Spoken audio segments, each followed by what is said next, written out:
여러분 안녕하세요. 자, 오늘은 지난 시간에 뒤를 이어서 이번엔 드디어 3단원이죠. 바로 고려의 건국과 그 다음에 정치 변화와 관련된 그런 내용에 대해서 이야기를 하도록 하겠습니다.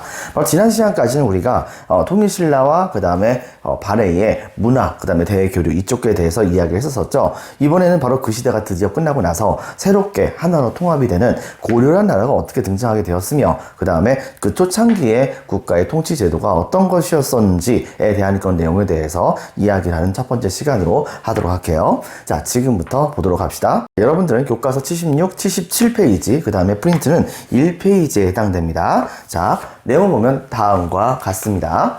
자, 3단원의 1단원의 1번입니다. 바로 고려의 후삼국 통일. 자, 기본적으로 봤을 때 고려가 어떻게 등장하게 됐었었는가? 여러분들 알다시피 왕건은 궁예를 몰아냅니다. 왕건은 궁예를 몰아내고 나서 그 다음에 많은 호족들의 지지를 받아가지고서 다시 한번 수도를 개경으로 옮겨가죠. 나중에 개경이 되는 이제 송악지역이죠. 원래 왕건의 근거지였던 곳입니다. 옛날 태봉이 있기 전에 후고구려가 있었을 때 수도기도 했었고요. 자, 그래서 자기의 근거지였었던 송악에다가 수도를 옮기고 거기를 중심으로 해가지고서 이제 그 국가를 운영해 나가는 모습을 보여줍니다. 초창기에 옛날에 이제 그 궁예의 경우에는 후백제하고도 분명히 적대시를 했었지만 신라를 되게 안 좋아했었거든요. 하지만 왕건은 외교 정책부터 궁예와 좀 남달랐습니다. 기본적으로 봤을 때 궁예는 호족들을 제압을 해서 왕권을 강화시키려고 하는 모습을 보여줬었지만 왕건의 경우에는 오히려 호족을 되게 우대를 해줬었어요. 그리고 또 한 가지, 이때 당시에 궁예는 신라를 되게 안 좋아해서 신라에게서부터 항복했던 사람들 전부 다 죽여버리기도 했을 정도로 그 정도로 신라에게 적대시하는 모습을 보여줬지만 상대적으로 이 왕건은 신라 왕실을 적극적으로 우대를 해주는 모습을 보여줍니다. 그리고 심지어는 여러 차례에 걸쳐가지고서 신라를 도와주면서 후백제의 공격을 심지어는 막아주는 모습을 보여주기도 했던 것이죠. 결과적으로 신라가 바로 이것 때문에 고려에 대해서 굉장히 마음을 놓게 되는 상황이 벌어지게 되었던 것입니다. 자, 그런데 이제 문제가 하나 생기게 됩니다. 결과적으로는 그럼에도 불구하고 삼국 중에서 가장 힘이 셌던 나라는 바로 견훤의 후백제였었어요. 근데 그때 당시에 왕건은 적극적으로 신라와 같이 견훤의 후백제를 공격을 해나갔었었는데 하지만 그게 쉽지가 않았었던 것이죠. 당시에 견훤은 대규모의 군대를 모아가지고서 갑작스럽게 바로 신라를 침공하는 사태가 벌어지게 됩니다. 뭐 일설에 의하면 당시에 이 신라의 왕은 견훤이 군대가 쳐들어온 것을 잘 몰랐었다. 그리고서 뭐 포석정이라고 하는 곳에서 술만 마셨다라고 하는 건 말이 있긴 한데 사실은 그런 것 같지는 않고 어쨌든 간에 포석정에서 잡혔던 것은 사실인 것 같습니다. 갑작스러운 습격 때문에 전혀 대비가 안 된 상태에서 이때 당시에 신라는 급하게 고려에게 구원병 요청을 했고 그리고 나서 적들을 막으려고 했으나 결과적으로는 중과부적으로 인해 가지고서 견훤에게 의해서 바로 신라의 서울인 경주가 함락당하는 사태가 벌어지게 됩니다. 그런데 이때에 이 견훤은 신라의 왕을 죽여버려요. 그리고 나서 자기의 마음에 드는 사람을 신라의 왕으로 세우고 그 다음에 뭐 전 왕의 그 왕비를 뭐 강간을 한다든가 그 다음에 그 외에 신라에 엄청나게 많았었던 보물 같은 것들을 전부 다 약탈을 한다든가 같은 전형적인 도적대와 같은 그런 모습을 보여줬던 것이죠. 때문에 신라 사람들은 견훤에 대해서 굉장히 커다란 악감정을 가질 수밖에 없는 상황이 되었던 것입니다. 자, 그런데 그렇게 하고 나서 이때 당시에 신라 왕을 세웠었죠. 여러분들 그때 당시에 세웠던 그 신라의 왕이 바로 신라의 마지막 왕이라 불렸었던 경순왕입니다.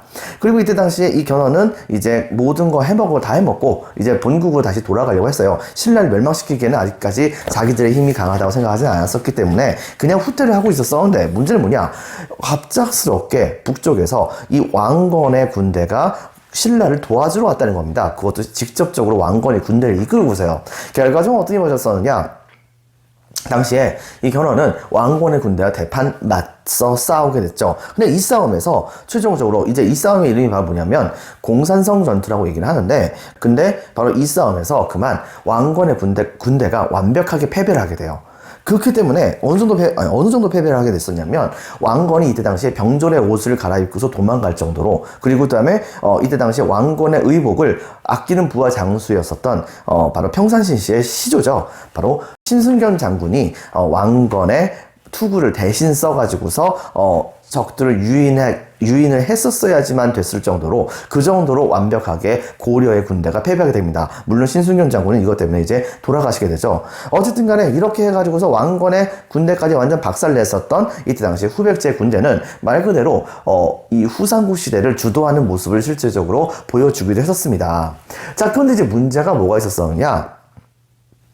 이미 왕건은 그럼에도 불구하고 계속적으로 이 친신라 정책을 열심히 유지를 하고 있었어요. 또한 이때 당시에 바로 지방의 세력과 볼 수 있었던 이 호족들을 계속해서 우대하는 정책을 절대 그치지 않았습니다. 근데 거기에 비교해서 봤을 때 견훤의 경우에는 신라에게 적대하는 모습을 보여줬고, 거기다가 지방에 있는 호족들이 힘이 키워지는 것을 막으려고 하는 모습도 실제로 보여줬었어요. 때문에 지방에 있던 호족들은 사실상 이왕이면 왕건이 전체의 지배자가 되기를 원했던 것이죠. 신라는 점차 망하니까 그다지 생각할 필요가 없고요. 결과적으로 어떻게 보자느냐, 바로 다시 한 번 더 고려의 군대와 그 다음에 이 후백제의 군대가 맞붙어 싸우는 사태가 벌어졌는데, 이 고창이라고 하는 곳에서 대규모의 전투가 벌어집니다. 하지만 이 고창 전투에서 최종적으로 이때 당시에 이 고려가 승리를 하게 돼요. 근데 그 고려가 승리할 때 결정적인 역할을 했던 것이 바로 그 지역에 있던 호족들이었습니다. 그 지역에 있었던 호족들이 왕건에게 그 지역에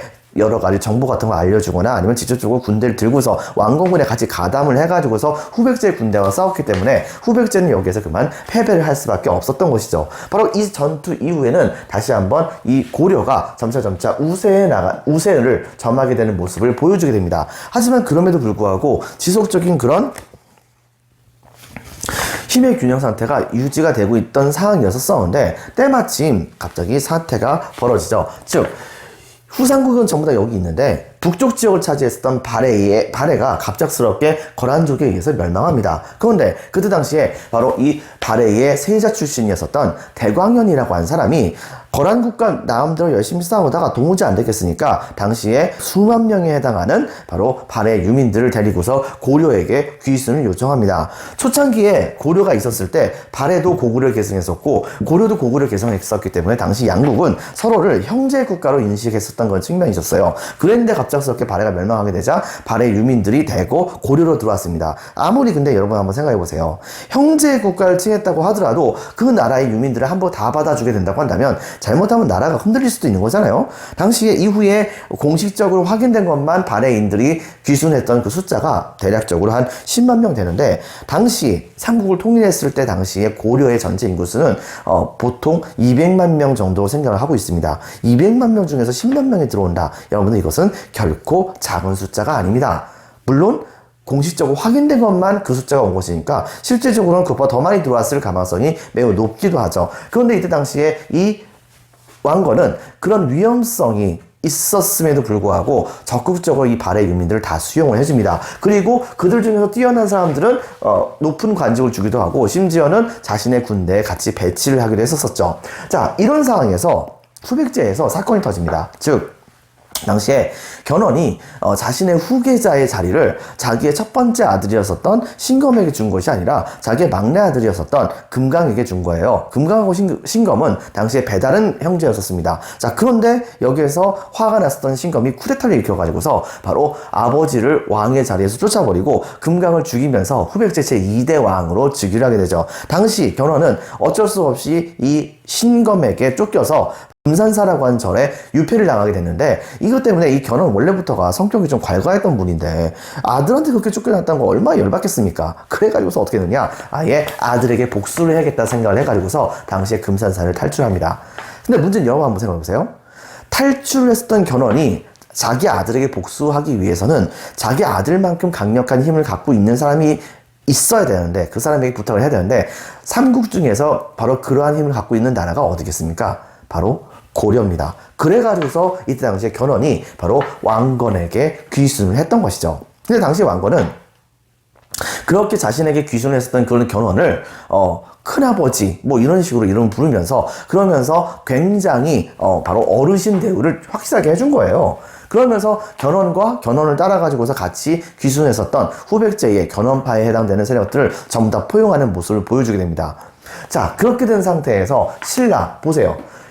자기가 제일 두려워했던 견훤마저도 드디어 왕건에게 항복을 했어요. 신라가 더 이상 버틸 수가 있을까요? 결과적으로 여러분들 더 이상 신라의 왕의 말을 들을 사람도 없었기 때문에 이대로 있다가는 그냥 신라 망하고 말 것이다. 그럴 바엔 차라리 아예 나라를 들어서 왕건에게 항복을 해버리는 게 훨씬 더 낫겠다. 이런 식의 생각을 했던 것이죠. 결과적으로 어떤 일이 벌어졌냐? 신라도 역시 같은 해에 바로 왕건에게 항복을 하게 됩니다. 여러분들 결과적으로 어떤 일이 벌어졌냐? 신라와 그 다음에 고려가 합병이 되게 되면서 후백제를 대상으로 해가지고서 이 전투를 벌이게 되었으니 후백제는 그 형세가 되게 외로운 상태긴 합니다. 근데 사실은요, 여러분들 그럼에도 불구하고 군대 숫자만 따져본다고 한다면 오히려 글쎄요, 공식적인 기록에 나온 거에 의하면 바로 이 후백제 군대가 더 많았었대요. 이른바 1, 2천 전투라고 하는 전투를 통해서 이때 당시에 이 왕건은 발해 유민 출신에 해당되는 사람들과 물론 고려의 군사들과 그 다음에 신라에서 항복했던 사람들 다 통합을 해가지고서 그 군대를 동원해서 바로 이 후백제를 공격을 하러 갔는데 그때 당시 모였던 군대가 한 10만 명 되됩니다. 그런데 이때 당시에 후백제 같은 경우에는 20만 명에 해당하는 군대를 동원해 가지고서 적들과 싸웠다는 거예요.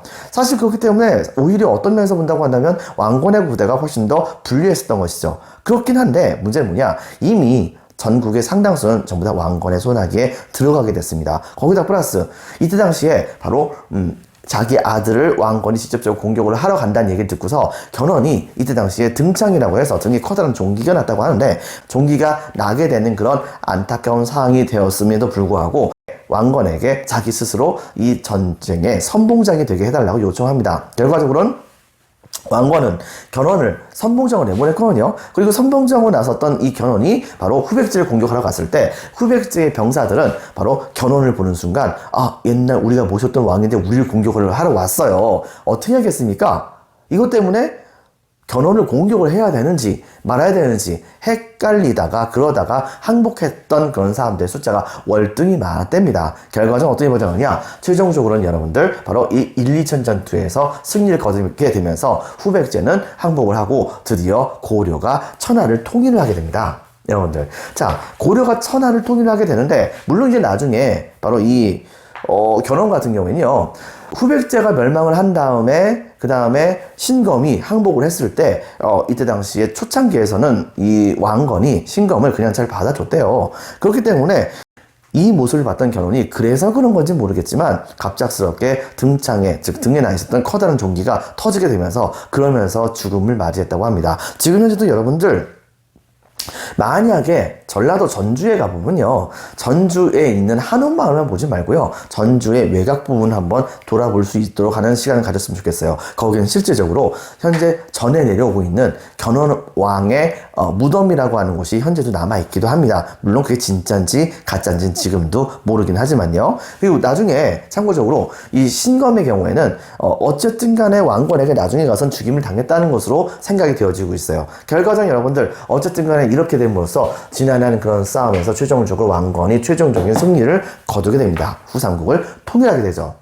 그렇다면 여러분들 한번 생각해 보세요. 신라는 삼국 통일을 했다고 합니다. 그리고 고려도 삼국 통일을 했었죠. 하지만 둘의 차이는 분명히 있습니다. 그것은 과연 무엇이라 볼 수 있을까요?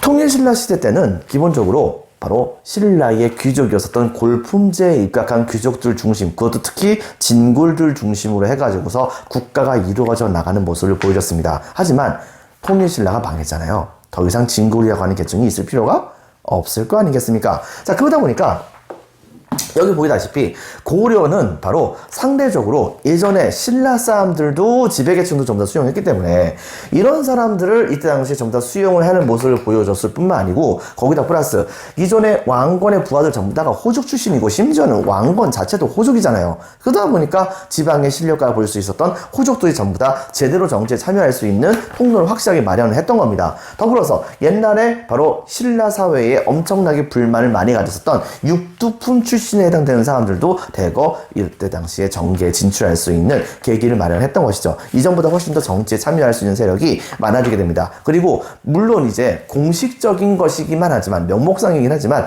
일반 백성들도 시험 나중에 가서는 시험만 잘 본다고 한다면은 중앙정계에 올라갈 수 있다라고 하는 시스템이 구축이 되기도 해요. 과거제 같은 게 시행이 되긴 하거든요. 하지만 그건 뭐 이제 한참 후의 얘기니까, 그 명목상의 얘기에 불과하니까 어쨌든 그럼에도 불구하고 이렇게 정치에 참여할 수 있는 그런 세력의 숫자가 훨씬 더 많아졌다는 점. 또 한 가지, 바로 여러분이 알고 있는 통일신라의 한계가 뭡니까? 바로 고구려의 백성들을 생각보다 많이 다 수용하지 못했고 대동강 이남 지역에 있는 영토만 통합을 했던 것이잖아요. 그런데 이때 당시에 이 고려의 경우에는 엄청나게 모든 사람들을 전부 다 수용했던 것은 아니지만 당시에 수만 명이 넘는, 그리고 10만 명이 넘다고도 볼 수 있는 대규모의 이 발해 유민 출신에 해당되는 사람들을 전부 다 수용을 하면서 그냥 가만히 있었던 게 아니에요. 바로 좀 더 북쪽으로 올라가 가지고서 바로 영토를 어느 정도 더 차지를 하게 됩니다. 자, 이렇게 되다 보니까 당시에 바로 완벽하지 못했었던 진정한 의미에서의 민족 통합을 발해 유민까지 전부 다 수용하게 되면서 이루었다 볼 수 있겠죠. 때문에 글쎄요, 굳이 얘기한다고 한다면 통일신라 시대 때 바로 삼국통일은 약간 좀 부족한 통합이었다고 한다면 바로 고려시대 통합은 완벽한 의미에서의 통합을 이루었다라고 우리가 얘기를 할 수가 있는 것입니다. 하지만 자, 여러분이 한번 생각을 해보세요. 자, 천하를 통일했었던 태조 왕건. 근데 문제는 천하를 통일을 한 다음에 그 다음에 이 흩어져 있었던 국가들이 다시 한번 하나로 통합이 되긴 했지만 또 나눠질 수도 있는 거 아니겠어요. 호족들의 분열에 의해서. 그렇다고 한다면 여러분이 만약에 왕건이라고 한다면 바로 어떻게 이렇게 호족들의 분열을 막아낼 수 있는 방법이 뭐가 있었을까요? 바로 이때 당시에 왕건도 굉장히 많은 부분에서 어쩔 수 없이 해야 되는 정책들을 많이 시행하게 됩니다. 첫 번째는 바로 뭐냐면 민생 안정이에요. 즉 왕건은 천하를 통일한 다음에 그동안 기존의 호족들이 전쟁을 준비한다 혹은 사리사욕을 채우기 위해서 백성들에게서 뭐 예를 들면 세금으로만 전체 수확량의 2분의 1을 걷는다 뭐 이런 식의 조처를 취했었었는데 당시에 바로 국가적으로 10분의 1의 세금만 거둘 수 있도록 국가적으로 이렇게 이야기를 합니다. 그리고서 이걸 무시하고서 백성들에게서부터 바로 2분의 1 이상에 해당하는 그런 세금을 거뒀었던 호족들에게는 경고장을 날려요. 첫 번째, 여기 보다시피 취민유도, 백성들에게서부터 세금 같은 것을 취할 때는 유도 있어야 됩니다. 뭐가? 정도가. 즉 백성들에게서부터 세금을 거둘 때는 정도 있게 거둬라 라고 하면서 경고장을 날립니다. 당연히 천하를 통해서던 왕권의 말씀이니 호족들 약간 흠칫했겠죠. 그래가지고서 실질적으로 백성들에 대해서 세금 걷는 것이 많이 줄어들었다고도 합니다. 하지만 굳이 많이 세금 걷지 않는다고 하더라도 애당초에 살기 힘든 사람들도 정말 많았을 거 아니에요. 바로 빈민들이 되게 많았단 말입니다. 전쟁 때문에라도. 근데 이런 사람들을 이때 당시에 흑창 같은 곡식을 빌려주는 기구 같은 것을 만들어서 그래서 그들에게 바로 곡식을 빌려주고 나중에 가서 갚게 한 다음에 뭐 예를 들면 정령 갚기 힘들 것 같다라고 한다면 아예 그냥 탕감을 해주거나 하는 모습을 실제로 보여주기도 했다고 합니다. 이렇게 함으로써 백성들은 오랜만에 전쟁이 끝나고 나서 이제 편안하게 쉴 수 있는 시대를 마련을 하게 되었다 볼 수 있는 것이에요.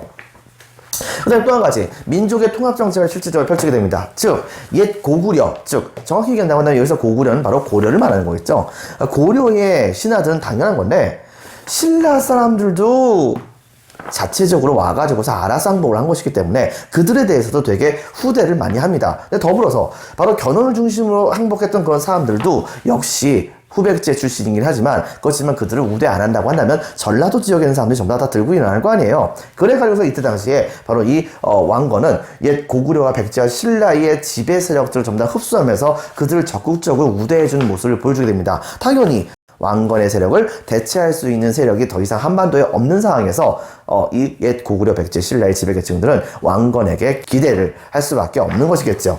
이런 측면이 있었다는 걸 여러분 같이 기억해 주기 바랍니다. 바로 그런 의미에서 진정한 의미에서의 통합을 이루었다 볼 수 있고요.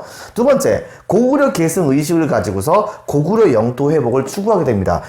좀 전에 선생님이 얘기했다시피 기존에는 대동강에서 원산반에 이르는 형태의 그런 영토까지를 바로 통일신라가 가졌었죠. 대동강이 바로 평양 밑에 있으니까 결과적으로 고구려의 수도까지 먹지 않은 거 아니겠어요? 그런데 이때 당시에 고려는 바로 그것을 넘어서 청천강까지 갑니다. 청천강까지 가고 그 다음에 영문만에 이르는 지역까지를 영토를 제대로 회복을 하는 모습을 보여주게 됩니다.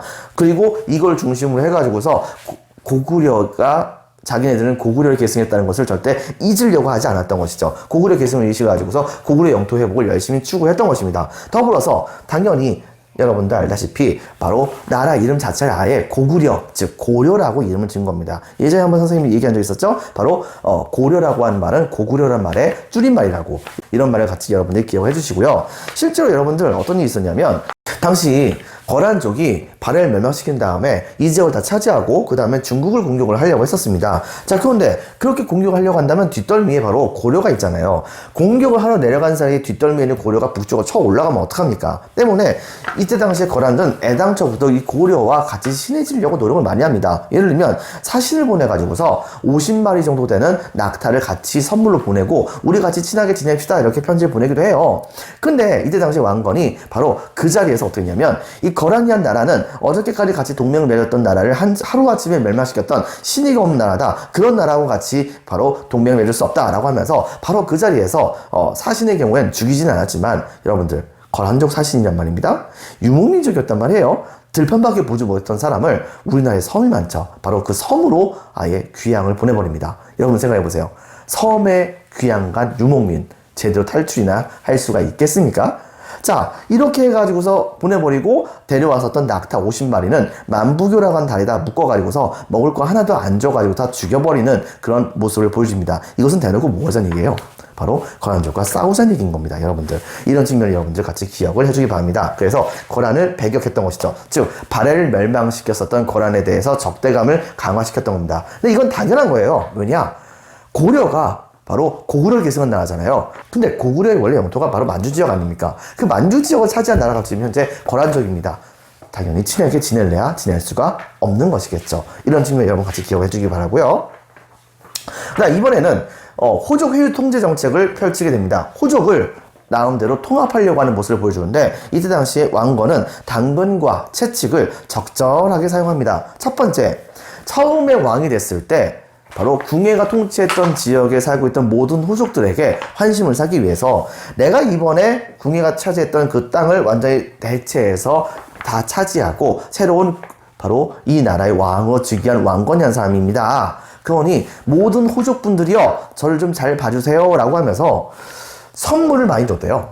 선물을 무겁게 주고, 무거울 준자겠죠? 그 다음에 비사, 사는 말이란 뜻인데 바로 말을 되게 공손하게 했던 겁니다. 자기를 비하해서 공손하게 했던 겁니다. 여러분 생각해보세요. 옛날에 궁예는 다 잡아 죽였습니다. 근데 이번에 왕이 된 왕건은 공손하게 말을 하면서 선물까지 줘요. 얼마나 좋아요. 그러다 보니까 호족들은 왕건에 대해서 되게 호감을 많이 갖게 됐던 것이죠. 하지만 호감을 갖는 거하고 지지하는 것은 다른 얘기입니다. 때문에 왕건은 이때 당시에 자기를 지지하는 세력들을 점점점 많이 키우려고 했는데, 문제는 뭐냐?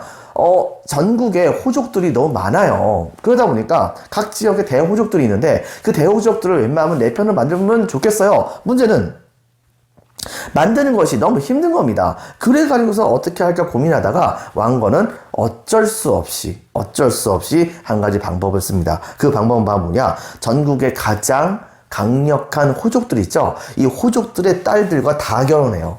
여러분들, 그렇게 했기 때문에 여러분들 왕건은 부인의 숫자만 29명입니다. 거기다가 그 사이에서 낳았던 자식들의 숫자만 50명이에요. 그러니 왕건 어쩔 수 없는 것이겠죠. 몇몇 학생들은 아니 왕건 완전 바람둥이 아니냐 뭐 이렇게 얘기할 수 있어요. 근데 문제는 뭐냐? 왕건이 만약에 그렇게 결혼 안 했으면 고려는 또 분열됐을 겁니다. 오히려 왕건이 그렇게 결혼함으로써 한 몸 희생함으로써 고려가 통합되는 게 더 나은 거라고 볼 수 있지 않을까요? 여러분들, 이런 측면을 우리가 좀 생각을 해볼 수가 있습니다. 근데 문제는 뭐냐면 전국에 있는 호족들의 숫자가 29명만 있는 건 아니잖아요. 자, 그러다 보니까 짜잘한 호족들도 전부 다 결혼할 수는 없으니까 어떻게 할까 고민하던 왕건은 당시에 각 지역에 있는 호족들에게 고려가 만들었던 이 관직을 그 지역을 다스리는 호족들에게 그냥 줍니다. 또 한 가지, 바로 이 호족들의 환심을 사기 위해서 자체적으로 아예 토지까지 그냥 주는 경우도 많았었어요. 그리고 또 한 가지, 이 시대 때의 호족들의 경우에는 이름은 갖고 있을지 몰라도 성은 없는 경우가 많았습니다. 성이라고 하는 것은 바로 뭐냐? 바로 지체 높은 가문만이 가질 수 있는 것이 성이었거든요. 때문에 이런 성들을 막 하사를 막 합니다. 여러분들. 그래가지고서 이때 당시에, 대표적으로 여러분 한번 생각해보세요. 이른바 이제 성을 하사하는 정책을 것을 우리는 사성정책이라고도 얘기를 하는데, 근데 이때 당시에 하사했던 성씨들은, 왕씨성만 하사한 것이 아닙니다. 여러 가지 다른 성씨들도 다 하사를 해요. 자, 그렇게 하사를 하게 되는데, 이왕이면 왕씨성을 갖고 있는 사람들의 경우에는 굉장히 강력한 세력을 갖고 있는 사람들이겠죠. 이런 사람들에게 이때 당시에 성씨를 하사하면서 그들의 가문을 좀 더 우대해주는 효과가 있었다라고 하는 것을 여러분들 기억을 해주기 바랍니다. 근데 또 한 가지, 이때 당시에 왕건의 주변에서는 왕건과 같이 어깨동무하면서 천하를 호령했었던 바로 굉장히 친밀했던 부하 호족들이 잔뜩 있었습니다. 문제는 뭐냐? 그들이 교육을 별로 못 받았어요. 그러다 보니까 전쟁터에서 평소에 왕건을 대하듯이 너무 스스럼 없게 대하는 겁니다. 근데 왕건은 개인적으로 본다고 한다면 걔네들 그래 귀여운 내 후배나 마찬가지 애들이니까 그렇게 얘기한다고 하더라도 충분히 받을 수 있지만 문제는 뭐냐? 왕건은 지금 한 나라의 왕이 된 거예요. 그런 상황에서 바로 이 부하들이 자기에게 너무 스스럼없게 대하고 막 이렇게 하게 된다고 한다면 자기는 상관없겠지만 자기의 자식들에게도 그렇게 했을 경우에는 이건 잘못하면 하극상의 문제가 일어날 수도 있는 겁니다. 때문에 이런 것을 막고자 일단은 말로 잘 타일렀어요. 계백요소라고 하는 책을 만들어서 이 책을 바로 신하들이 읽게 한 다음에 거기에서 신하의 도리를 기본적으로 어떤 것이다라고 하는 것을 가르쳐주고 그거대로 바로 신하로서의 활동을 할 수 있도록 호족들을 설득하는 모습을 보여줬던 것입니다. 근데 문제는 뭐냐? 지금까지는 전부 다 뭔가 왕건이 다 해준 거죠. 근데 다 해줬다고 한다면 당연히 말을 안 듣는, 끝까지 말을 안 듣는 호족들의 경우에는 그들을 채찍질할 필요가 있는 거 아니겠습니까? 바로 어떻게 썼냐면 여기 보다시피 사신관제라고 하는 제도를 실시하게 됩니다. 이 사신관제도는 기본적으로 왕건의 부하가 됐던, 예를 들면 청주라고 한다면 청주 지역의 호족이 한 명만 있는 건 아니거든요, 여러분들. 근데 왕건의 정권에 적극적으로 참여하는 호족이 바로 이번에 왕건 통치하에서 관직을 받았다고 한다면 나머지 호족들은 왕건의 정권에 적극적으로 협력해서 관직까지 받은 호족의 통치를 받아야 하는 겁니다. 이른바 바로 특정 지역의 호족이 관직을 받았을 경우에는 바로 그 사람이 그 관직을 받았으면서도 자기 출신 지역을 자기가 직접적으로 관리하게 만드는 이른바 사신관제도라고 하는 제도를 실시를 하게 돼요. 그리고 거기다 더불어서 지방에 있던 귀족들이 적극적으로 이때 당시에 국가에게 잘 참여하는 모습을 보여주지 않으려고 하는 모습을 보여주게 되자 바로 이런 놈들이 있으면은 나중에 가서 배신 때릴 수 있으니까 바로 그들의 자식들을 정기적으로 서울로 올라와서 살게 하고서 가게 하거나 하는 조치를 취해주게 됩니다. 신라시대 때 무슨 제도죠? 바로 상수리 제도의 형태를 그대로 본따서 기인제도라고 하는 제도를 이때 당시에 실시하게 되었던 것이에요. 이렇게 하면서 호족들이 만약에 반란을 일으키면 서울에 인질격으로 잡고 있었던 그 사람의 자식들을 죽이거나 하는 모습을 보여줬던 것이죠. 자, 이번에는 문화정책을 보겠습니다. 문화정책에서는 바로 불교와 유교와 그 다음에 풍수지리설 같은 것들을 굉장히 다 수용합니다. 모든 사상을 정말 다 수용해요. 근데 사실 보면은 불교 중에서도 특히 선종 같은 경우에는 적극적으로 이 왕건 세력과 연계가 많이 되어 있습니다. 그리고 또 한 가지 유교 같은 경우에도 육두품 세력들의 상당수가 왕건을 많이 지지를 해줬어요. 그래서 심지어는 풍수지리설조차도 왕건이 나중에 국가를 세울 것이라는 것을 예언함으로써 왕건에게 되게 국가 만드는 데 도움을 많이 줬던 것이 사실이긴 합니다. 당연히 왕건의 입장에서는 다 대우를 해줄 수밖에 없는 것이겠죠. 때문에 전반적으로 다양한 사상들을 다 인정하는 모습을 보여줍니다. 그리고 또 한 가지 주체적으로 바로 중국의 문화 같은 것을 수용하는 모습을 보여줍니다. 즉 왕건은 자기가 죽으면서 자기의 후계자에 해당하는 건 사람들에게 유언으로 남기기를 중국의 문물이 좋다고 하지만 그 중국의 문물이 우리나라의 풍속에 안 맞는 경우도 있다. 그러니까 굳이 100% 무조건 중국의 문물을 다 따를 필요가 없다라고 하는 걸 내세우면서 이때 당시에 중국 문화에 대한 주체적인 수용 같은 것을 주장을 하게 됩니다. 이런 측면을 여러분들이 같이 기억을 해주기 바랍니다. 이것이 바로 훈요십조라고 하는 후대 왕들에게 왕건이 이것은 지켜라 라고 유언으로 남겼었던 글이다 라고 하는 것을 여러분 기억을 해주세요. 자, 그렇게 해가지고서 왕건은 바로 이제 국가를 통치하면서 나름대로 잘 운영을 해 나갑니다. 근데 여러분 한번 생각해 보세요. 여러분이 만약에 호족이라고 한다면, 왕건과 자기 딸을 결혼시켰던 호족이라고 한다면, 이왕이면 다음 때의 왕이 내 외손자면 더 좋지 않겠어요? 자, 그러다 보니까 세력이 강력했던 그런 호족들은 자기의 외손자들을 왕건의 후계자로 만들려고 그렇게 노력을 했습니다. 하지만 왕건은 사실 마음에 둔 사람이 있어요. 그 사람은 바로 누구냐? 바로 왕건의 두 번째 왕후 오씨의 아들, 그 사람은 바로 왕건의 첫 번째 아들입니다. 이 왕건의 첫 번째 아들이 고려의 왕이 되길 원했습니다. 때문에 그 많은 사람들이 그렇게 여러 가지 수작질을 다 했다고 하더라도 결과적으로는 왕건은 바로 공신들을 바로 다 자기의 태자 옆에 다 세워가지고서 그래가지고서 그 사람을 고려의 태자로 삼아가지고서 그래가지고 바로 고려 제2대 왕으로까지 즉위를 하도록 만들었어요. 그 사람이 바로 고려 제2대 왕 해종입니다. 근데 이제 문제가 뭐가 있었냐면 왕건이 살아있었기 때문에 호족들이 그게 드세게 일어났다고 하더라도 왕건에게 함부로 뭐라고 할 수가 없었던 겁니다. 그런데 왕건이 죽었어요. 그러다 보니까 별 자기의 기반이 있다고 볼 수가 없었던 해종의 경우에는 바로 호족들, 힘센 호족들이 들고 일어나게 되면 잘못하면 그들에게까지도 밀릴 수 있는 상황이 됐던 것입니다. 실제로 어떤 일이 벌어졌냐면 해종은 암살의 위기를 정말 많이 넘기게 됩니다. 잠을 자고 있는데 갑자기 벽에서 창이 튀어나오는 거예요. 그래가지고 그 창 맞고서 죽을 뻔한 경우도 한두 번이 아니었습니다.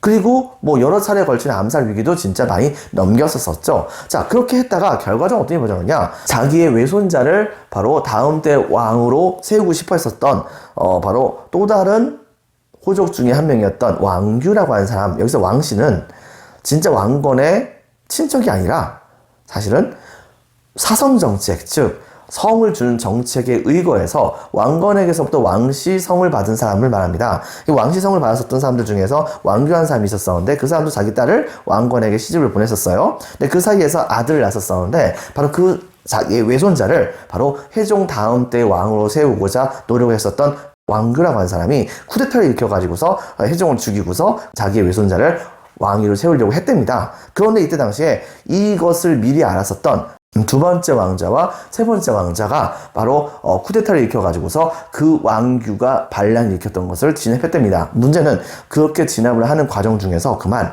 해종이 죽임을 당하게 돼요. 근데 여러분 한번 생각해보세요. 뭔가 좀 냄새가 나지 않습니까? 이것은 어떻게 본다고 한다면 왕규라고 하는 사람은 해종 편이었단 말도 있어요. 그런데 이 왕규를 제압하고서 바로 두 번째 왕자와 세 번째 왕자가 고려의 왕이 됐다? 이것은 곧 뭘 말하는 거냐면 바로 사실은 반대일 수도 있는 것이겠죠. 여러분들.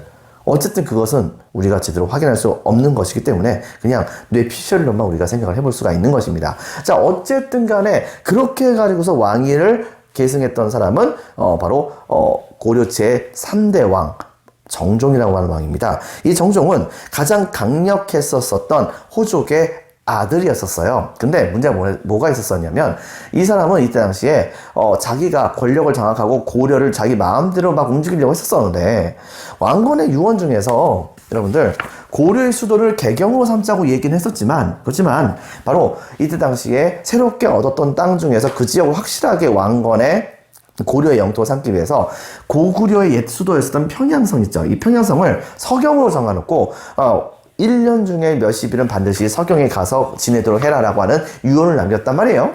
근데 정종의 경우에는 아예 수도를 개경에서 서경으로 옮겨가려고 노력을 했었습니다. 왜냐? 바로 이때 당시에 이 개경 지역을 중심으로 했던 호족 세력이 너무 세가지고서 정종조차도 바로 이들을 제대로 제압하는 것이 힘들었던 것입니다. 때문에 아예 호족 세력이 없었던 바로 서경으로 가가지고서 거기를 수도로 삼아서 국가를 키우게 된다고 한다면 나중에 분명히 바로 호족 세력들을 충분히 누를 수 있지 않을까 뭐 이런 식의 계산을 했다는 것이에요. 근데 이제 문제는 뭐냐?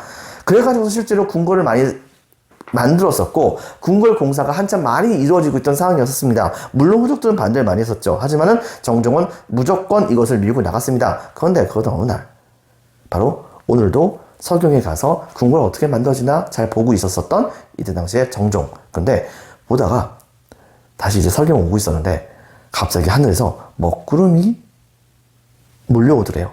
그러더니 갑작스럽게 하늘에서 벼락이 꽝꽝꽝 치는 겁니다. 그런데 바로 이 벼락이 꽝꽝꽝 치는 그 소리를 듣자마자 깜짝 놀랐었던 정종은 죽었답니다. 뭡니까 이거 여러분들? 바로 이것은 이것도 역시 뭔가 숨겨진 이야기가 있지 않을까 우리는 생각을 해볼 수 있습니다. 근데 어쨌든 간에 좀 어이없게 정종은 죽게 되셨어요. 그래가지고서 이때 당시에 그 정종도 자식이 없었거든요. 때문에 그 뒤를 이어서 왕위를 계승했던 사람은 바로 그 정종의 친동생 바로 광종이 왕위를 계승하게 됩니다. 이 광종은 여러분들 바로 빛광자였어요. 정말 엄청나게 빛나신 분이죠. 근데 때로는 어떤 면에서 본다고 한다면 좀 미친 사람이라고 봐도 과언이 아닐 거예요. 그렇다고 해서 엄청나게 폭군이다 뭐 이런 건 아닙니다.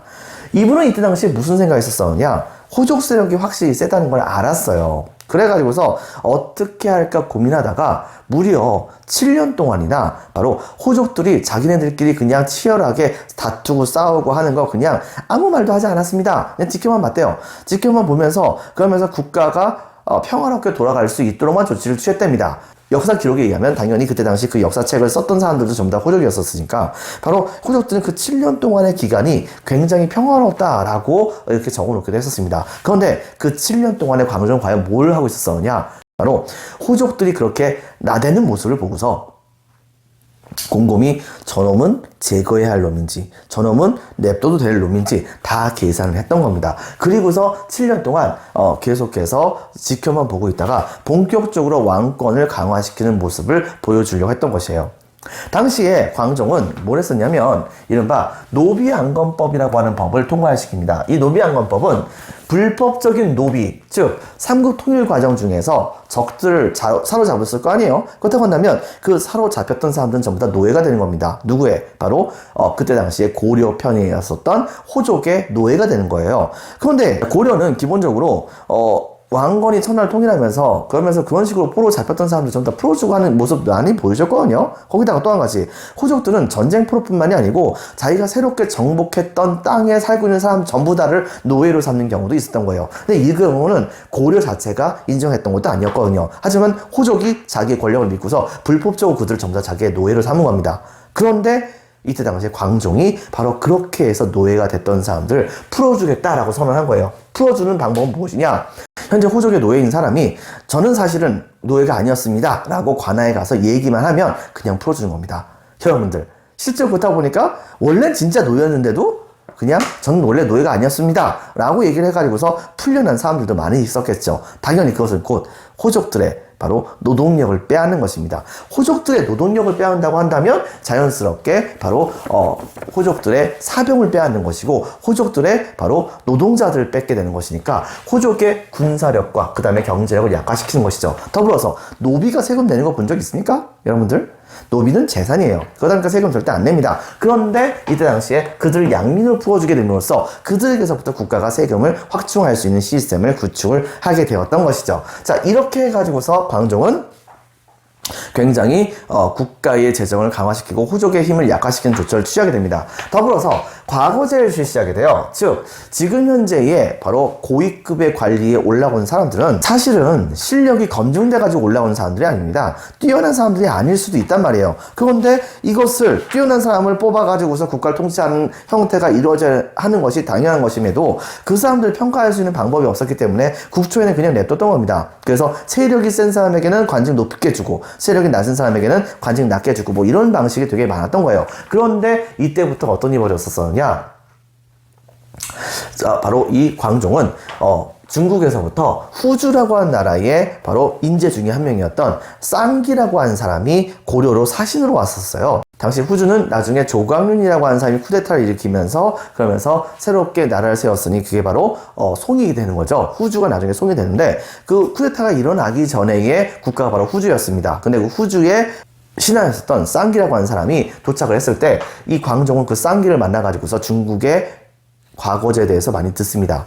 인재 뽑는 제도 같은 걸 많이 듣고 그 다음에 개혁정책에 대해서 많은 얘기를 했대요. 그래서 이 광종이 바로 그 쌍기가 너무나도 마음에 들다 보니까 결과적으로는 적극적으로 권유해가지고서 그 쌍기가 자기 나라로 돌아가지 않고 아예 그냥 고려에 머물게 되는 조처를 취하게 했던 것입니다. 결과적으로 쌍기는 우리나라에 귀화를 하게 되었던 것이죠. 근데 그렇게 귀화를 했던 쌍기, 이 쌍기가 바로 중국처럼 고려에서도 과거제를 실시하자고 했던 것입니다. 과거제가 뭐예요? 여러분들, 바로 유교적인 소양을 평가해서 그거에 따라서 그 실력이 얼마나 뛰어나느냐, 이걸 가지고서 인재를 뽑는 제도잖아요. 근데 그때 당시 모든 정치 제도는 바로 유교에서 나온 여러 가지 이념 같은 것을 제도화시킨 것이 바로 그때 당시에 모든 제도들입니다. 당연히 그러다 보니까 유교를 평가하는 것은, 유학을 평가하는 것은 바로 실력을 평가한 것이다 라고 얘기할 수 있는 것이겠죠. 때문에 이때 당시에 국왕에 대한 충성심과 유교적 소양 같은 것을 전부 다 평가해가지고서 인재를 뽑는 제도인 과거제를 실시했던 겁니다. 그리고 또 한 가지, 이때 당시에 관리별로 공식적인 그런 유니폼 같은 것이 없었어요. 그러다 보니까 상대방이 높은 관리인지 낮은 관리인지 각각의 관리들은 서로 잘 모릅니다. 때문에 낮은 관리였다고 하더라도 자기 집안의 세력이 높으면 상대방에 있는 그런 높은 관리들에게 막 함부로 말하고 막 이런 경우가 많았던 거예요. 반대로 자기가 높은 관리가 됐다고 하더라도 자기 가문이 낮은 부족이었다고 한다면 낮은 관리들에게 함부로 못 대하고 뭐 이런 것도 있었단 말입니다. 그런데 그 관리 직위의 높낮이에 따라서 옷을 입는 색깔이 다르게 만드는 바로 이 공복제를 실시하게 됨으로써 색깔을 보는 순간 관복의 색깔을 보는 순간 저 사람이 나보다 낮다, 높다라는 것을 알게 해가지고서 관리들 간의 위계 질서를 확실하게 만드는 모습을 보여주게 되었던 것입니다. 자, 이렇게 하게 됨으로써 이때 당시에 바로 국가 안에서 위계 질서가 남도 차차차차차 이루어지는 모습을 보여줄 수 있겠죠. 그리고 또 한 가지, 스스로 광종은 황제를 칭합니다. 고려 내부에서는 스스로 황제를 칭하고 그 다음에 심지어는 연호까지 제정해요.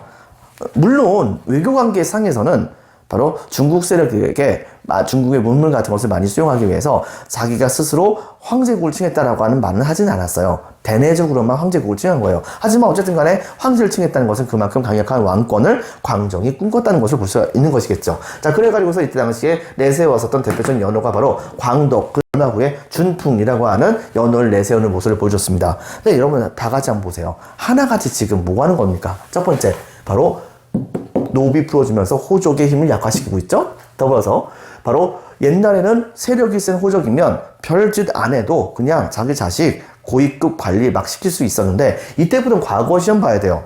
호족들 기분 좋겠습니까? 거기다 또 한 가지 공복제를 실시하게 됨으로써 높은 관리에게는 아무리 세력이 센 호족이라고 하더라도 고개를 숙여야 됐었습니다. 당연히 호족들 기분 안 좋았겠죠. 그래가지고서 이것은 잘못된 것입니다 라고 막 이때 당시에 호족들이 들고 일어났답니다. 그런데 이 모습을 봤었던 광종이 제대로 열을 냅니다. 즉 이렇게 들고 일어났던 호족들 한마디로 다 죽여버려요.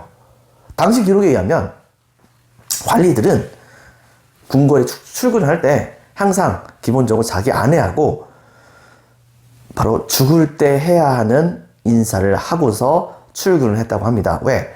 언제 가가지고서 광종에게 죽임을 당할지 몰랐거든요. 그러다가 그날 하루 무사하게 돌아오면 오늘도 무사하게 돌아왔네 라고 얘기할 정도로 그 정도로 엄청나게 많은 호족들이 바로 죽임을 당하게 됩니다. 나중에 광종이 죽었을 때에 살아남았었던 호족의 가문의 숫자가 약 40개 정도밖에 없었다고 얘기를 하죠.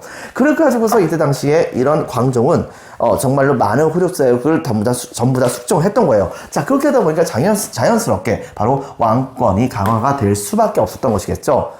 광종은 그렇게 해가지고서 왕권을 강화시켜야 했다고 생각했던 겁니다. 호족을 죽임으로써요. 이게 잔인한 것은 맞는데 실질적으로 이렇게 해가지고서 결과적으로 호족 세력이 되게 약화가 됐던 것은 사실이긴 합니다. 하지만 부작용도 분명히 있었겠죠. 얼마 후에 어떤 일이 벌어졌냐? 광종이 죽은 다음에 그 뒤를 이어서 광종의 아들이었던 경종이 왕위를 계승하게 되는데 바로 이 경종이 어떻게 썼냐? 바로 아버지 때에 억울하게 죽었었던 호족들에게 자기를 모함했었던 다른 호족들에게 복수를 할 수 있다라고 하는 복수법을 이때 당시 통과를 시킵니다. 거기에다가 또 한 가지 광종이 실시했었던 노비 안건법을 다시 폐지해요. 그래가지고서 옛날에 해방됐었던 노비들의 상당수가 또 다시 호족들의 바로 노비가 되는 사태까지 벌어지게 만들었던 것이죠. 이런 식의 조처를 취했는데 한참 그렇게 조처를 취하다가 나중에는 왕실의 어른까지도 호족들의 복수에 의해서 죽임을 당하는 사태가 벌어졌어요. 그래가지고서 경종은 일단은 이것을 다시 멈추긴 합니다. 멈추긴 하지만 이 과정 중에서 이때 이때 당시에 바로 호족들의 힘이 좀 강화되는 모습을 보여줬었죠. 근데 문제는 뭐냐? 경종도 아들을 낳긴 했는데 문제는 뭐냐면 그 아들이 너무 어렸던 상태에서 금방 죽게 되었던 상황이 벌어진 거예요. 한 가지 여러분들에게 얘기하자고 한다면 여러분들, 왕건은 사실은 자기의 세력이 전국에 있는 모든 호족들을 아우를 수 있을 정도로 힘이 세다고 생각하지 않았습니다. 때문에 왕권이 강화되기를 바랬어요. 하지만 자기 대에 왕권을 강화시킬 수 있는 방법을 더 이상 찾을 수 없었기 때문에 왕건은 좀 극단적인 방법으로서 왕권을 강화시키려고 하는 모습을 보여주게 됩니다. 그것이 바로 뭔지 아세요? 여러분들, 좀 전에 선생님이 바로 자식의 숫자만 50명 정도 됐다고 했었죠?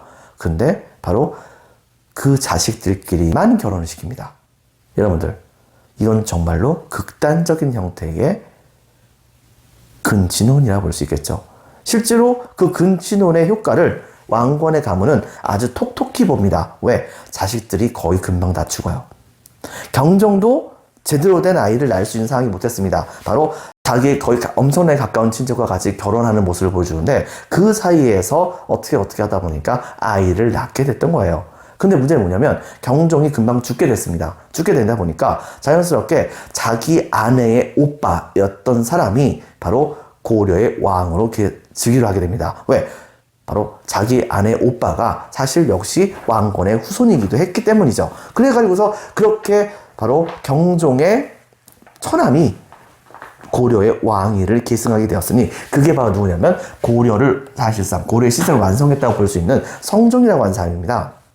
성종은 이때 당시에 왕이 된 다음에 고려를 반석에 올려놓고 싶었어요. 그래가지고서 어찌할까 고민하다가 전국에 있는 모든 관료들에게 일정 이상에 해당하는 관직에 몸을 담고 있었던 관료들에게 고려를 개혁할 수 있는 방법을 한번 건의해보라 라고 얘기했고 거기에서 1등 먹은 사람을 뽑았습니다. 바로 최숙로라는 사람이에요. 이 최숙로라고 하는 사람 한번 딱 봐도 유투품의 후회 냄새가 좀 나죠. 여러분들, 최씨. 자, 그래서 이 사람은 시무 28조라고 하는 개혁안을 제시를 했었었는데 이 중에서 21개를 거의 다 수용합니다. 여러분 생각해보세요. 28개 중에서 21개 수용했다. 뭐 다 수용한 거나 마찬가지죠.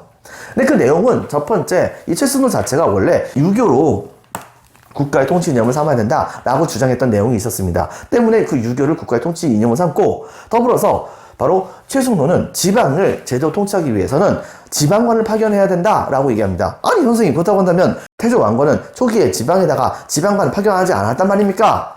파견 안 했습니다. 왜? 파견을 했다 하면은 그 지역을 다스리는 호족들의 엄청난 반발을 살 수가 있었거든요. 때문에 호족들 때문에 어쩔 수 없이 파견을 못하고 있었던 상황이었는데 바로 지방에 있는 호족을 확실하게 장악을 해야지 왕권이 반석 위에 올라간다는 것을 깨닫게 되었던 성종은 최숙로의 건의사항을 받아들여서 전국에다가 바로 지방관을 파견하고 싶었지만 호족도 역시 너무 세요. 그래가지고 일단은 가장 큰 고을 12군데만 골라가지고서 바로 지방관을 파견하는 모습을 보여줍니다. 이것이 나중에 바로 고려의 행정제도로서 지방통치제도로서 바뀌어지게 됩니다. 더불어서 또 한 가지, 지방에 있던 호족들의 경우에는 물론 고려 왕조가 성립되는 데는 반대하지 않지만 그렇지만은 고려 왕조에게 적극적으로 협력을 하고 싶지는 않았었던 지방의 호족들도 있었어요. 바로 그런 호족들의 경우에는 이때 당시에 바로 이 성종은 지금부터 너희들은 절대로 호족이라고 이름 붙이지 마라. 너희 스스로를 그 지방을 다스리는 관리, 즉 향리라고 칭하도록 하겠다. 그러니까 너희들은 향리로서 그 지역을 통치하도록 하고 앞으로 중앙관청에서 만들었던 관청명과 똑같은 명칭으로 자기가 다스리는 지역의 관청 이름을 정하지 말도록 해라 라고 하면서 기존에 있었던 호족들을 향리라고 하는 하급 관리로서 그 직위를 격화시키는 결정을 보여주게 됩니다. 이렇게 해가지고서 지방 관리라 볼 수 있었던 향리 제도가 이때부터 본격적으로 시작이 되었다 볼 수 있겠죠. 그리고 그 외에도 교육 제도를 정비해서 여러분 혹시 기억날까요? 당나라의 대학교 뭐라고 하죠? 바로 국자감이라고 하죠. 이 고려는 당나라 걸 많이 본답니다. 그래서 심지어는 바로 대학교 이름도 그대로 똑같이 본다요. 그래서 국자감이라고 하는 대학교를 만들고 그 다음에 지방 같은 경우에는 그 지역에 있는 사람들을 가리키는 학교인 지금으로 따지면 공립중고등학교에 해당하는 향교라고 하는 학교를 이때 당시에 추가적으로 만들게 됩니다. 그렇게 함으로써 체제가 안정되는 모습을 보여주게 되었다 볼 수 있겠죠. 자, 지금부터 내용을 살펴보도록 하겠습니다. 1페이지. 자, 1번 고려의 후삼국 통일에서 1번 고려의 건국과 후삼국 통일. 첫 번째 동감 1번 별표 하나 치겠습니다. 왕건의 고려 건국. 송학 출신 빈칸에 적겠습니다. 왕건 밑줄. 자, 궁예실정 명분으로 그를 쫓아내고 동감 1번 고려 건국합니다. 빈칸에 적겠습니다. 고려. 동감 2번 송학으로 천도를 하게 됩니다.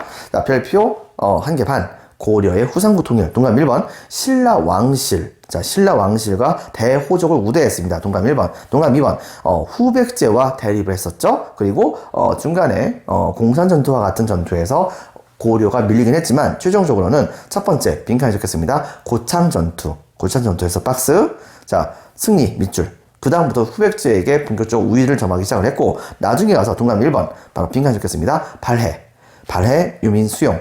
발해 왕자였던 대광현의 귀순 같은 것이 있었으며 동감 2번 후백제 왕실의 내분으로 바로 견훤이 귀순하게 됩니다. 빈칸에 적겠습니다. 견훤. 그 다음에 동감 3번 신라 경순왕의 항복이 있었습니다. 자, 결과적으로는 고려 후백제 공격으로 자 박스 치겠습니다. 1,2천 전투 박스. 이 1,2천 전투로 결과적으로는 고려는 최종적으로 삼국을 통일하게 되었던 것이죠. 후삼국 통일 936년이었습니다. 뭐 그렇다고 해서 연도수까지 외울 필요 없어요. 그냥 있는 김에 그냥 쓴 겁니다, 여러분들. 자, 동감이 3번 별표 하나. 고려 삼국 통일에 의해 동감 1번 신라에 비해 정치 참여 세력이 확대됩니다. 진골에서부터 바로 빈칸 적겠습니다. 지방 호족, 그 다음에 육두분 출신 등이 여기 포함되고요. 동감 2번 후백제, 신라, 발해 유민까지 포용한 실질적인 민족 통일을 이루게 됩니다. 자, 별표 2개. 태조의 정책에서는요, 박스 치겠습니다. 민생안정 박스. 동감 1번 세금을 감면시킵니다. 수확량의 10분의 1을 징수했었죠. 그리고 백성들에게서부터 세금 받을 땐 정도껏 해라. 바로 빈칸에 적겠습니다. 취민유도 정책을 실시하게 됩니다. 자, 동감 2번 빈민구제 정책을 펼칩니다. 대표적으로 흑창 설치. 이 흑창 설치 이외에도 사실 뭐 그냥 진짜 굶어 죽어가는 백성들이 있다고 한다면 아예 그냥 그들에게 곡식을 주는 경우도 있었고요. 한동안 뭐 세금 안 걷거나 하는 경우도 있었습니다. 근데 굳이 그런 것은 다 알 필요 없고 다만 흑창 정도는 여러분들 기억을 해주세요. 이 흑창이 나중에 의창이라고 하는 것이 됩니다. 자, 그 다음에 또 한 가지 민족통합정책 박스 치겠습니다. 자, 옛 고구려 백제 신라 출신을 지배세력 수용 밑을 쫙 칩니다. 자, 북진정책 동감 1번 고구려. 자, 고구려 계승 의식에 따라서 고구려의 영토를 회복하는 것을 추구했었습니다. 그리고 동감 2번 서경, 바로 옛 고구려의 수도였었던 평양이었었죠. 평양 중시했고 동감 3번 바로 청천강에서부터 영흥만에 이르는 지역까지 영토를 확장합니다. 동감 4번 고려라고 하는 국호를 사용했었죠. 고려가 이꼴 고구려입니다. 동감 5번 거란을 배격을 하게 됩니다. 그리고 호적 회유 및 통제 정책에서는 동감 1번 회유 정책이죠. 중폐비사. 동감 2번 혼인정책. 동감이 3번 바로 관직과 토지 및 성씨 하사로 빈칸 적겠습니다. 호족 포섭. 하지만 또 한 가지 동감이 4번 계백료서를 작성해서 신하의 도리를 강조하기도 했었습니다. 동감이 4번. 동감이 5번 그 다음에 사심관 제도. 부하 호족으로서 지역 호족을 통치하게 만든 제도입니다. 사심관 제도라고 하는 제도를 실시했었고 그 다음에 기인제도, 바로 신라 시대 때 상수리 제도와 비슷한 거라고 했었습니다. 또 한 가지 문화정책에선 박스. 자, 동감 1번 불교와 유교, 그 다음에 빈칸에 적혔습니다. 풍수지리설 등 다양한 사상을 인정했었고요. 동감 2번 중국 문화를 주체적으로 수용했었습니다. 대표적으로 이런 모든 것들은 왕건의 유언인 훈요 10조에 나와 있다라고 하는 것을 볼 수가 있겠습니다. 다음 페이지. 자, 그 다음에 동감이 5번에 위에 역사통고에는 바로 훈요 10조에 일부 내용이 나와 있죠. 1조와 4조와 5조와 6조 이런 것이 있으니까 확인해 주세요. 자, 그 다음에 별표 2개. 광종의 개혁. 동감 1번 노비안건법이 있습니다. 노비안건법을 실시했습니다. 바로 호족의 불법적인 빈칸을 적겠습니다. 노비를 해방시키고. 동감이 기역. 호족의 군사 경제력 약화 목적으로. 동감이 니은 재정 확충 목적을 실시했다는 것입니다. 자, 그 다음에 동감이 2번 과거제. 빈칸을 적겠습니다. 과거제 실시. 자, 동감이 기역. 국왕에 대한 충성심. 동감이 니은 유교적 소양평가를 통한 관리를 등용하게 됩니다. 대표적인 인물이 바로 누구냐? 쌍기. 쌍기라고 하는 사람입니다. 동감이 3번 공복제를 실시합니다. 관리의 위계 질서를 확립시켰고요. 동감이 4번 황제를 칭하고 연호를 광덕이라고 합니다. 광덕, 준풍 같은 것으로서 연호를 사용하기도 했었습니다. 그리고 이것을 전부 다 반대했었던, 자기 세력을 약화시키는 것에 반대했었던 바로 그 호족들을 전부 다 죽여버렸죠. 동감이 5번 반대 호족 세력 숙청. 이것은 결과적인 궁극적인 목적이 바로 무엇이냐? 왕권 강화입니다. 박스 쳐주세요. 자, 동감 6번 성종의 개혁. 동감 1번 유교적 정치 이념을 채택했고, 최승로의 시무 28초입니다. 시무 28초. 밑에 나와 있죠? 여러분들. 동감 2번 중앙관제를 마련합니다. 대표적으로 빈칸 적혔습니다. 이성육부제. 바로 당나라의 통치제도를 좀 본따서 이성육부제도라고 하는 통치제도를 완전히 확실하게 만듭니다. 동감이 3번 지방관을 파견하죠. 단 12군데만. 자, 그 다음에 또 한 가지 4번 바로 기존에 있었던 호족들을 향리라고 하는 이름으로 격화시킵니다. 빈칸 적혔습니다. 향리제. 자, 그 다음에 동감이 5번 교육제도를 정비하게 됩니다. 국자감을 건립하게 됐죠. 이름으로써 성종은 체제를 안정시킵니다. 바로 오른쪽에 나와 있는 이게 청주 지역에 있는 건데 용두사지 철당간이라고 해서 절에 커다란 깃발 같은 것을 세우는 기둥 같은 것이 있거든요. 이걸 당간이라고 하는데 이 당간에 뭐라고 써있냐면 광종 때에 사용했었던 연호였던 준풍이라고 하는 연호가 사용된 것을 우리가 찾아볼 수 있어요. 바로 이런 것을 통해서 이때 당시에 광종은 황제를 칭했었다. 그래서 왕권을 강화시키는 모습을 보여주려고 했었다. 라고 하는 것을 우리가 추측을 해볼 수가 있는 것이겠죠. 자, 긴 시간 여러분들 수고 많으셨습니다. 오늘 여기까지 할게요. 감사합니다.